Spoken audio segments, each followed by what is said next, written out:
Vamos prosseguindo então no estudo, que tem sido uma grande bênção, em Atos.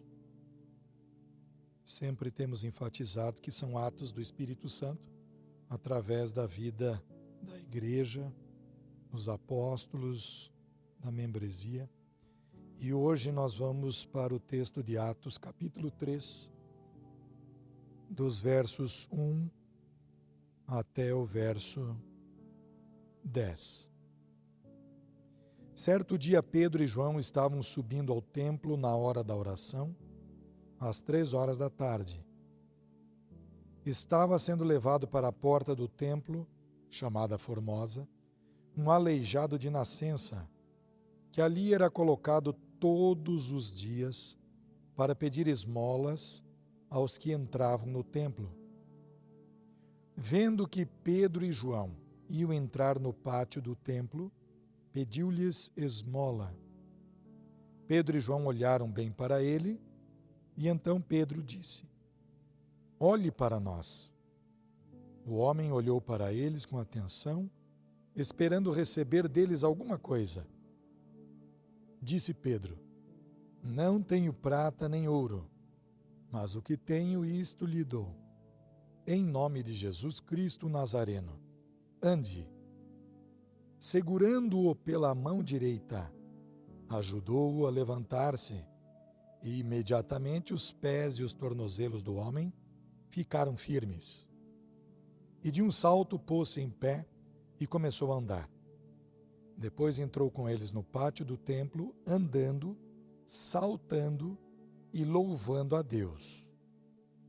Quando todo o povo o viu andando e louvando a Deus, reconheceu que era ele, o mesmo homem que costumava mendigar sentado à porta do templo, chamada Formosa. Todos ficaram perplexos e muito admirados com o que lhe tinha acontecido. Vamos fazer uma oração? Querido Deus e Pai, pedimos a tua orientação através do teu Espírito Santo, o mesmo Espírito que foi derramado sobre a tua igreja já nos primórdios.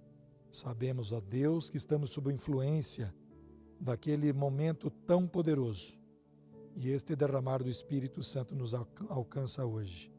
E nós somos gratos por isto, porque vivemos o tempo desta maravilhosa dispensação da graça, onde o teu Espírito Santo tem atuado em nossos corações. Traze, ó Deus, edificação para a nossa vida, em nome de Jesus. Amém. Eu quero que você observe, voltando um pouquinho, no capítulo 2, veja só que interessante o verso 46. Todos os dias continuavam a reunir-se no pátio do templo. Então está aqui capítulo 2, verso 46 de Atos. Todos os dias continuavam a reunir-se no pátio do templo. Por que eu trago esta ênfase neste versículo deste capítulo 2? Porque de novo nós encontramos aqui referência ao templo no capítulo 3. Certo dia.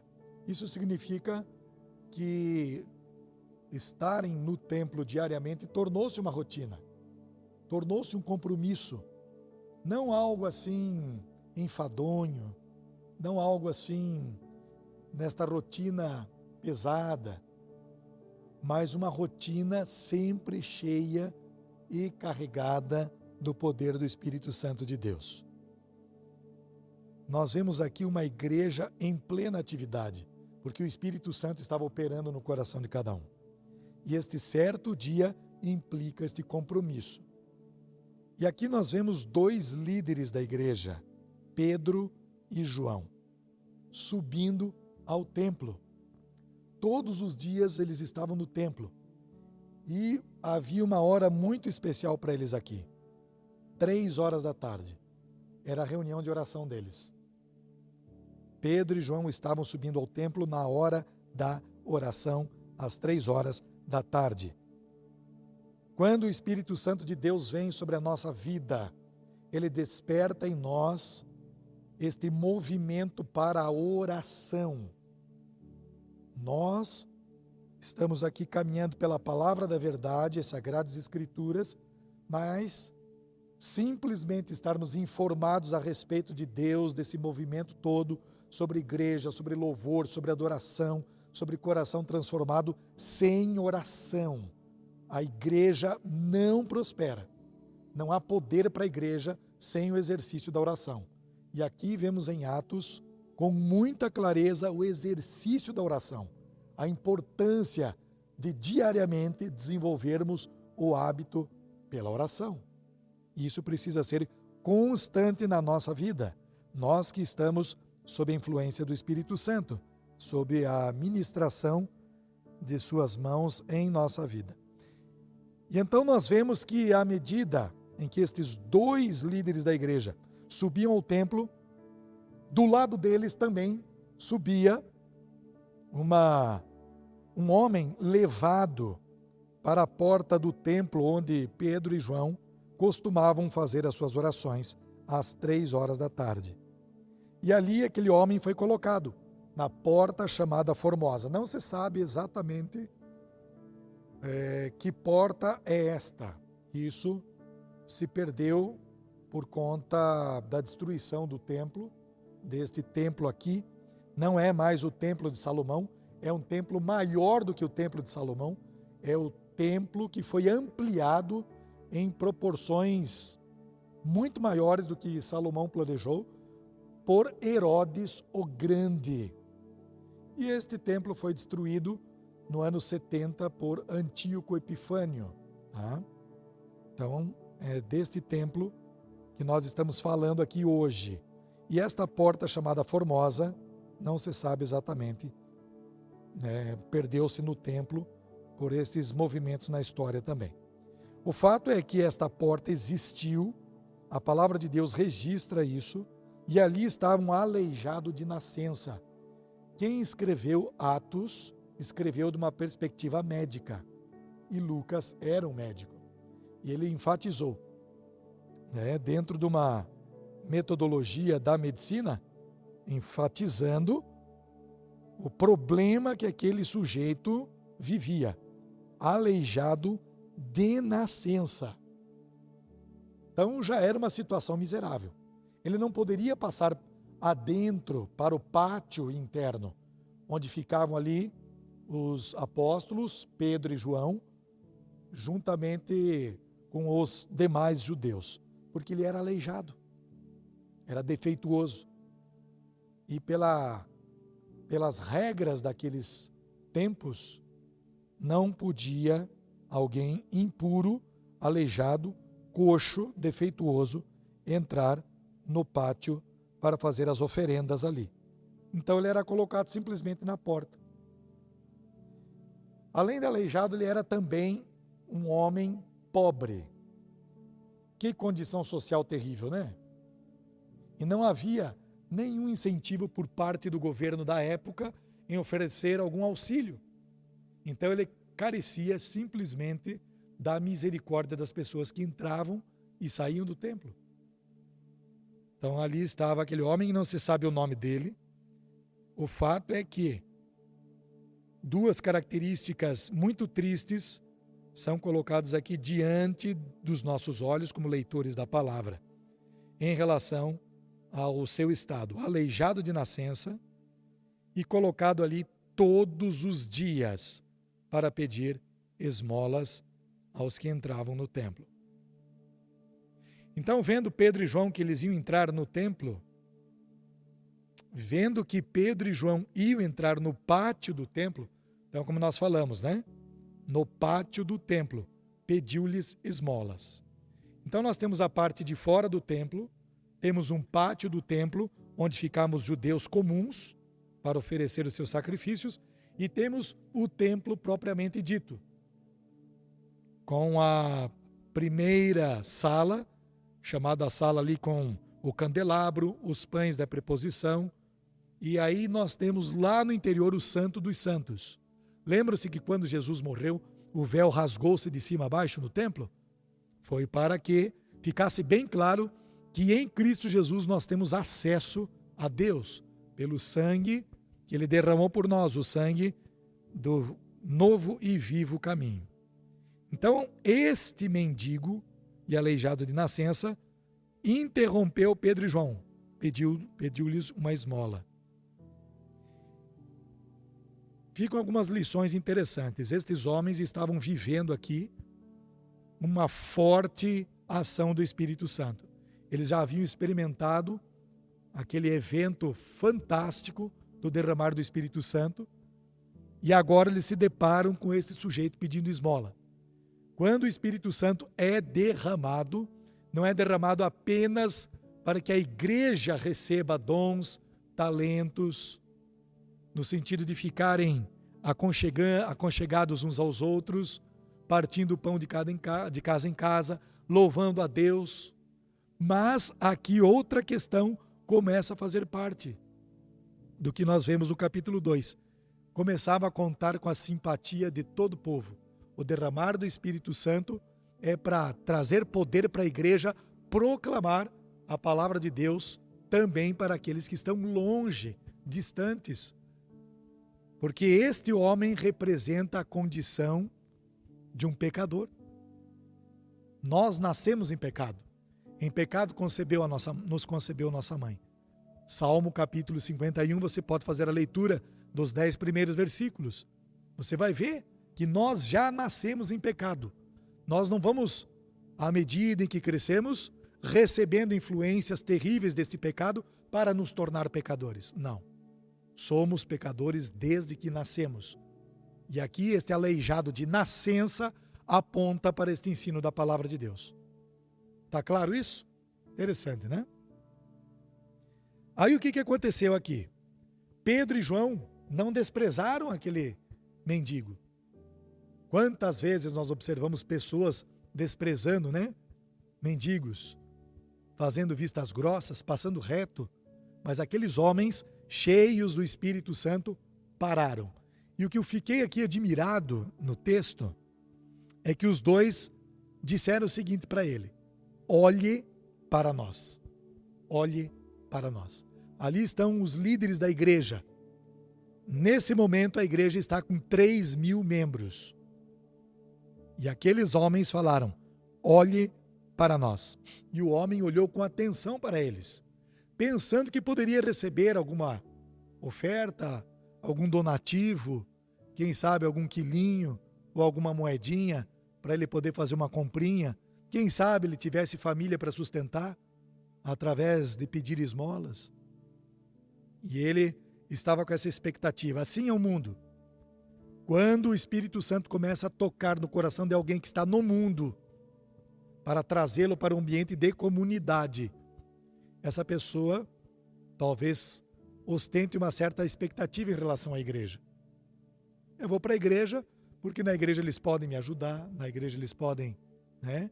Quem sabe, nesta minha condição menos favorável, vai que me ajude com uma cesta básica, com algum donativo. Mas a igreja está aqui não para ser meramente uma assistencialista. A igreja, ela está em jornada para oferecer a cura definitiva e não uma solução paliativa. Muitos que adentram as igrejas são para receber uma cesta básica, uma ajuda, um auxílio. Mas a igreja, acima de tudo, através das suas boas obras, ela precisa oferecer a cura definitiva. E foi exatamente sobre isso que o apóstolo Pedro falou e se referiu. Não tenho prata nem ouro, mas o que tenho, isto lhe dou. Em nome de Jesus Cristo Nazareno, ande. Nós estamos vivendo tempos difíceis.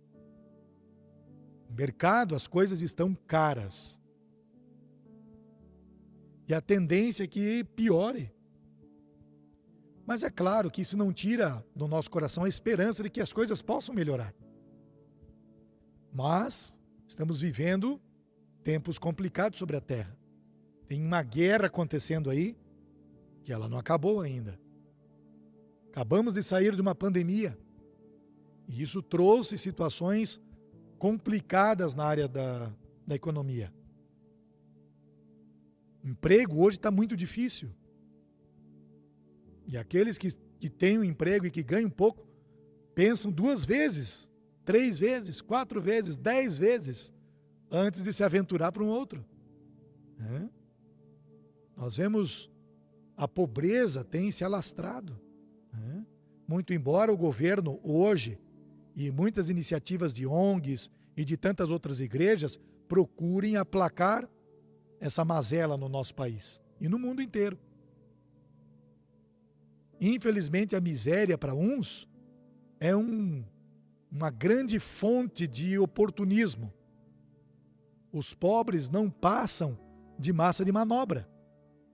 É para que se mantenham no poder. E é triste quando isso acontece. Quando a igreja também perde o seu papel de agir sob influência do Espírito Santo e no poder deste, muitas igrejas ostentam os seus dons, talentos e ministérios não como um coração cheio de gratidão pelo mover do Espírito Santo, mas para se mostrar que é uma igreja forte, que é uma igreja que faz, uma igreja que acontece. E aonde fica a obra do Espírito Santo? E esses tempos difíceis que nós temos atravessado, nem sempre nós temos uma moedinha no bolso para ajudar alguém. Ou é muito difícil ter algo para ajudar alguém. Nós já nos apertamos, já nos esquematizamos para ajudar os que são da gente, que estão pertinho da gente. Agora a gente estranha, esse homem era um estranho para Pedro e João. Pedro e João poderiam muito bem ter pensado o seguinte: não, já temos uma igreja muito grande, são 3.000 membros. As pessoas estão lá vendendo suas propriedades para poder dar conta do recado, tem muitos necessitados no nosso meio. E então aqui nós vemos uma outra coisa muito importante. Estes homens estavam aprendendo a fazer uma obra social. Haviam muitos necessitados naqueles que receberam a Cristo como Senhor e Salvador de seus corações. Eles não podiam deixar quem quer que fosse de fora, nem mesmo um aleijado, de nascença e mendigo. Então, ainda que não tendo dinheiro, não tenho prata nem ouro, mas o que tenho te lhe dou. Veja que interessante. Homens que estavam na liderança de 3.000 almas. Que contraste, né? Muitas igrejas com 3.000 membros. E o staff, a liderança dessa igreja, com dificuldades de assumir campos, novas linhas de trabalho. Não, porque aqui o meu salário está bom. Porque aqui o meu emprego está ótimo. 3.000 membros é arrecadação suficiente para me manter no corpo diretivo da igreja. E tudo isso tem se transformado em interesse meramente e puramente econômico. E muitos, a maioria da liderança, não tem se deixado viver na plenitude do Espírito Santo. E não acontece só com pessoas que são líderes de grandes igrejas. É óbvio que nós temos muitos que são abençoados pelo Senhor e que são confirmados no ministério à frente de grandes multidões e que são completamente livres da questão ou da condição econômica e que abençoam a obra de Cristo. Por outro lado, aqueles que têm sobre si a responsabilidade de tocar ou de dirigir um punhadinho de gente, mas exploram esses pequenos, este pequeno rebanho, como um opressor, e explorando esses pequenos, acaba se mantendo ou se perpetuando neste poder ou à frente desta igrejinha. Não abre mão deste capricho. E aqui nós vemos estes 2 líderes da igreja com o coração completamente despreendido das riquezas desta terra. Não temos prata, não temos ouro. Tudo que nós temos foi compartilhado com a igreja, com os irmãos. Mas nós temos algo muito mais importante.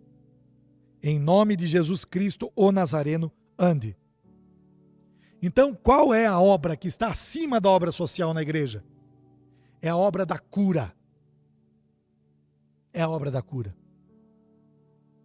É termos a satisfação de ver um morto espiritual se rendendo ao poder de Cristo. Abrindo seu coração para que o Espírito Santo faça nele morada e confirme a salvação pelo sangue de Jesus. Esta é a verdadeira obra da igreja hoje. É a obra de proporcionar cura para os enfermos. É a obra de ressuscitar mortos, de deitar o bálsamo nas feridas daqueles que estão machucados. Esta é a obra para a qual o Espírito Santo nos chama, curar multidões. Talvez nem isso. Curar um que seja. E este homem efetivamente foi curado, porque ele veio das trevas para a maravilhosa luz de Cristo. Em nome de Jesus Cristo Nazareno, ande. Segurando-o pela mão direita, ajudou-o a levantar-se, e imediatamente os pés e os tornozelos do homem ficaram firmes. O que nós mais observamos em muitos movimentos ditos cristãos, que ao invés de abençoar, que ao invés de agregar, que ao invés de amar o seu semelhante, mesmo defeituoso, ao invés de olhar com o olhar de Cristo para essas pessoas que estão empedernidas pelo pecado, acabam criticando, empurrando-as ainda mais para longe do evangelho da salvação. Que tragédia! Que tragédia! Quando a igreja se torna uma igreja movida por um coração farisaico. Uma igreja que cria suas regras ou que se apropriando das regras da própria palavra, se esquece que essas estão fundamentadas numa base sólida que é o amor. O amor. Toda verdade que não tem o amor como base se torna legalista. E todo amor que não é regulado pela verdade se torna frouxo. A igreja não pode caminhar nos dois extremos. Aquela igreja que é amorzinho demais, vem, aceitamos tudo do jeito que é. Não. Vemos pelo texto. Não temos prata nem ouro, mas o que nós temos, isso nós lhe damos. Em nome de Jesus Cristo, o Nazareno levanta e anda. O que eles estão dizendo aqui? Segue conosco a Cristo Jesus em amor, mas entenda que Ele te lavou de todos os seus pecados e cumpre você agora ser fiel a Ele e obediente ao Senhor. E este homem percebeu que havia algo muito mais extraordinário do que a cura física. Ele estava curado, completamente absolvido da sua enfermidade espiritual. E o texto nos mostra que este homem que não poderia passar porta dentro para o pátio, agora entra com eles, apegado a Pedro e João. Entra no pátio do templo, andando, saltando e louvando a Deus. Não há aventura mais extraordinária do que vermos um morto ressurgindo para a glória de Cristo, louvando e engrandecendo o seu nome, levantando as mãos no momento do louvor, engrandecendo a Deus em espírito e em verdade. Este homem continuou mendigo? Não sabemos. Continuou aleijado? Obviamente não. Mas o fato é que ele era cego e ele passou a enxergar. Ele era coxo, defeituoso e passou a andar, saltitar. Este homem tinha a voz embargada, envergonhado de pedir uma moedinha na porta do templo. Mas agora ele aos gritos, aos berros, ele louva e engrandece o nome do Senhor. Como rejeitar um irmãozinho desse? E aqui nós temos um bebezão que acabou de nascer para a glória do Senhor. O Espírito Santo acrescentando dia a dia aqueles que iam sendo salvos. E tudo isto serviu para testemunho do povo. Todo o povo viu andando e louvando. Curado espiritualmente, curado fisicamente, e o povo reconheceu que era ele o mesmo homem que costumava mendigar. Eu, numa reflexão minha, aquele homem foi acolhido pela igreja e eu não vejo aqui mais um homem mendigo. Eu vejo um homem liberto, inclusive, da sua própria miséria. Por quê? Porque a igreja tinha tudo em comum. E não havia um necessitado que fosse na igreja. Não havia um necessitado que fosse. Nós vamos falar sobre isso no capítulo 4. A igreja não podia admitir pessoas mendigando dentro do seu contexto de louvor, de adoração, de crescimento na palavra, de partir do pão de partir do pão de casa em casa, né? De louvores no templo todos os dias. Como é maravilhoso o ministério do Espírito Santo. Esse ministério deixa todos em perplexidade, como termina o texto aqui, e muito admirados com o que lhe tinha acontecido. O ministério do Espírito Santo é glorioso. O ministério do Espírito Santo começa pequeno, na dificuldade. É preciso esperar, porque Jesus, quando subiu aos céus, ele disse para os seus discípulos: esperem aqui, esperem, até que do alto sejais revestidos de poder. E agora nós estamos vendo aqui as consequências da espera. Nós, como igreja, estamos esperando aqueles que o Senhor dia a dia vai acrescentar para a glória dele. Quanto a nós, cumpre nos ensinar, crescer na palavra, adorar ao Deus Pai, Deus Filho e ao Deus Espírito Santo, em espírito e em verdade, aguardar pacientemente pela salvação dele. E que bom que você está aqui hoje, nos acompanhando nesse estudo. Você que nos acompanha também pelo canal da nossa igreja, pela internet, Deus te abençoe, Deus te fortaleça com essa palavra. E que assim, iluminados no poder do Espírito Santo, não fiquemos assim constrangidos quando os outros nos abordarem. Pelo contrário, que tenhamos intrepidez. Essa palavra significa coragem. O Espírito Santo, quando vem sobre a nossa vida, nos enche de coragem. Não tenho dinheiro, não tenho mesmo. Mas deixa eu falar para você, Jesus Cristo te ama profundamente.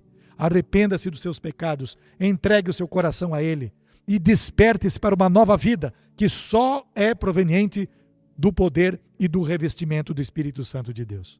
Que Deus assim nos abençoe e nos guarde. E a Ele seja a honra e a glória por todo tempo em que nós estivermos aqui e pelo tempo em que nós fomos convocados para a eternidade, para o louvor da glória do Senhor. Amém?